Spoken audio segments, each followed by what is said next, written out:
So let me go back with you to the year 1100, which is important. Yeah. Because a lot of people don't go back so far.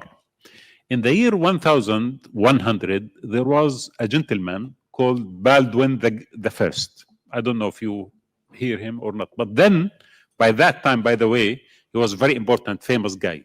Every headline in every newspaper, every magazine, every TV station, every Instagram had his photo. Baldwin the First established was supposed to be the eternal kingdom of Jerusalem. Okay? And he declared that history has been corrected. And again, the Holy Land is in the hand of the Crusaders. And therefore, from now until the Day of Judgment, this land will continue to be controlled by the Crusaders. In order to confirm that, he built the most amazing castles in the region. And some of them, until today, stand as amazing buildings.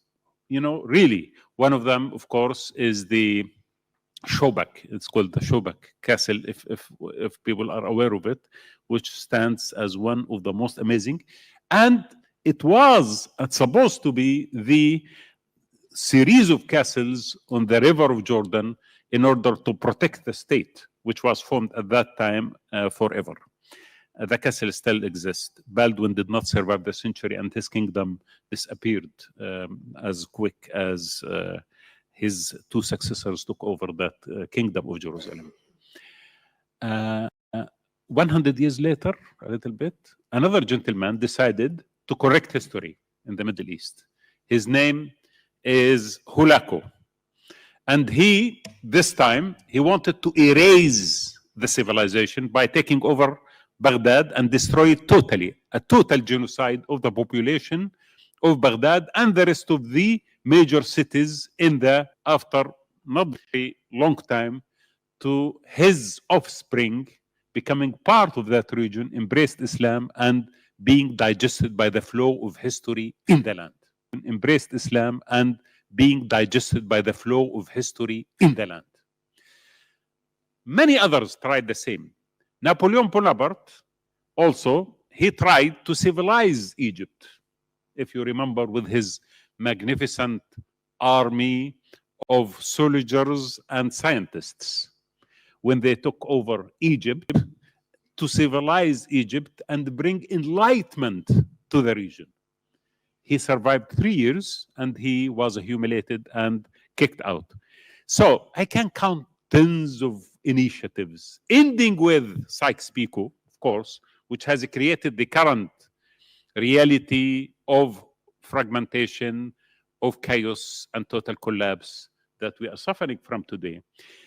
The most important thread in all these initiatives, that all initiatives came from the West, were full of hubris, ignorance, and arrogance. Until today, there is an initiative, this morning, there is an initiative, something called the New Middle East. This word, the New Middle East, is emerging always. During my lifetime, I can count tens of New Middle Easts, planned by this fantastic, great leaders of the world who wanted to fix and correct history in that part of the world. But the flow of history in the Middle East continued, and it will continue, and it will overlast them. Most of those people who tried to do this thought that by having the force and the military and the technology, they can really enforce whatever they would like to do. They could. Yes, they could. If you have nuclear weapon, as Israel has today, if you have the B-2, as the Americans have today, of course you can do things. But that will be registered as anomalies in history. It will be exception. And then history will continue, because this land will always reject any invader who thinks he can come and continuously establish something that goes against the region, against its history, against its memory, against this collective spirit where prophets, emperors, and leaders and philosophers has built over thousands of years. It's very arrogant of Netanyahu to think that he could establish a new Middle East by having the force of a state which was illegitimately established in a land which has been for millennia kicking out invaders like him, much more powerful and maybe much more enlightened than him. So we go back to the current situation. What we are going through right now, again, is a period of time where we have a lot of weakness. And people sometimes think that the resilience of the region could be, understood as weakness. And the silence is understood as consent. No, they don't know this region. They don't know the people of this region.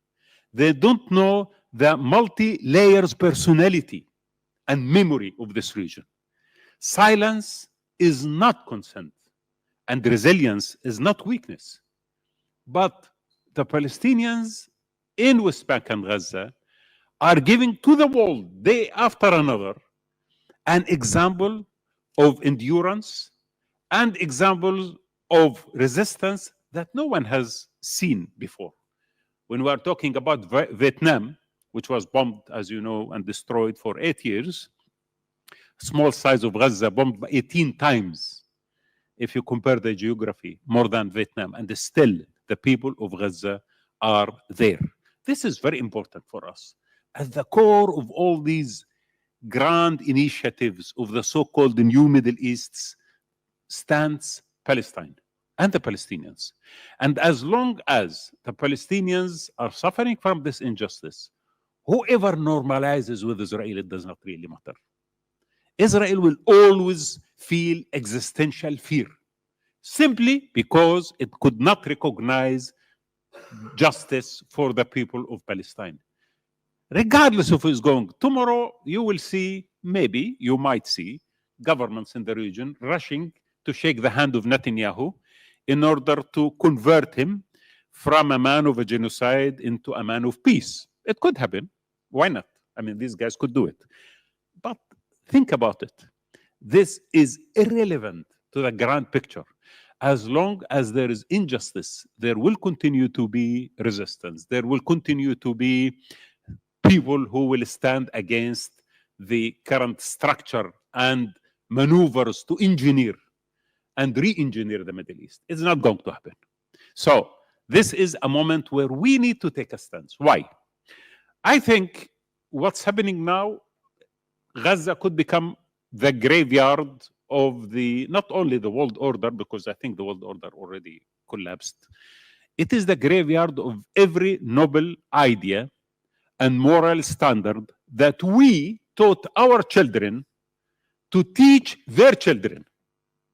It is an end of every idea of or imagination of something called good future. If we normalize ourselves with a genocide live streamed on our TV screens, that becomes the norm. And that's very scary, because that norm could happen to everyone, everywhere. Once you dehumanize the other, and then you genocide him, and that process is accepted, guess who in the future might also suffer from the same formula? Because Israel today is rewriting the rules of the game. And it is extremely dangerous for everyone, including for Israel itself. This is a very dangerous moment. We need to stand not only for the people of Palestine, moral issue only, anymore a humanitarian issue, not even a moral issue only. It is an issue of the very survival of our civilization as we know it, or as we hoped to see it for ourselves and for our future. If we normalize with the current reality, then we one day will find ourselves becoming members of tribes, not because of ideology or conviction, because we would like to protect ourselves from our neighbors, because then the jungle will be established and we are going to suffer from it everywhere in the world. So this is why this is the right moment for a global or universal uprising, technically. Not for Palestine, for keeping this dream of just world alive, the dream.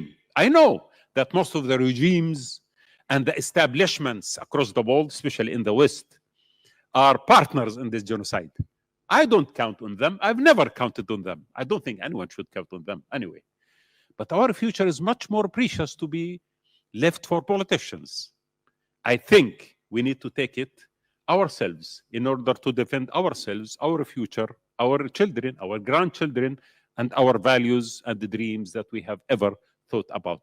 So this is why it is a defining moment for the world, what's happening right in Gaza. It is a reminder that if we do not move forward and move stronger and in collaboration with each other, regardless of our differences, then we are going to see the new dark age, which might be much more brutal and much more dark than any moment the humanity has ever seen. Thank you very much.